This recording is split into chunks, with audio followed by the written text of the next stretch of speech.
पुण्यश्लोक अहिल्याबाई होळकर यांच्या जयंतीनिमित्त सांगलीत धनगर ढोल वादन स्पर्धेचा थरार 18 संघांचा सहभाग. पुण्यश्लोक अहिल्याबाई होळकर यांच्या जयंतीचे औचित्य साधून सांगलीतील नवीन धनगर गल्ली खनबाग येथे भव्य धनगर ढोल वादन स्पर्धेचे आयोजन करण्यात आले होते. आपल्या संस्कृतीचा आणि परंपरेचा वारसा जपणारी ही स्पर्धा पाहण्यासाठी नागरिकांनी मोठी गर्दी केली होती आणि या स्पर्धेमध्ये सांगली आणि आसपासच्या परिसरातील एकूण 18 ते 20 ढोल पथकांनी उत्साहाने सहभाग नोंदवला. प्रत्येक संघाने आपापल्या ढोल वादनाची आणि कलाकुसरीची चुणूक दाखवत उपस्थितांची मने जिंकली.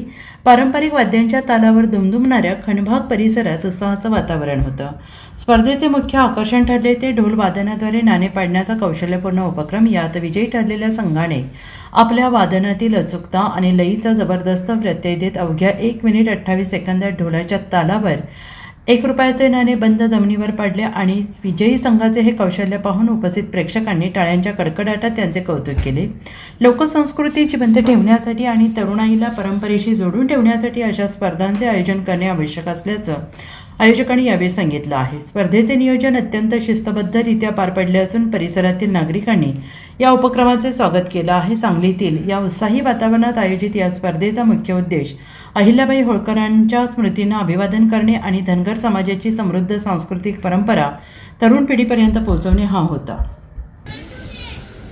पुण्यश्लोक अहिल्यादेवी होळकर निमित्त भव्य धनगर ढोल वादन स्पर्धा ठेवल्या होत्या. पहिलं बक्षीस कोण मिळालं? पहिलं बक्षीस कुंभोज मारले होते. दुसरं बक्षीस तासगाव. एकूण संघ किती आले होते? एकूण संघ 18 संघ आले होते. 18 संघ. पहिलं बक्षीस 11,000 7 फुटी ढाल. 7 फुटी ढाल.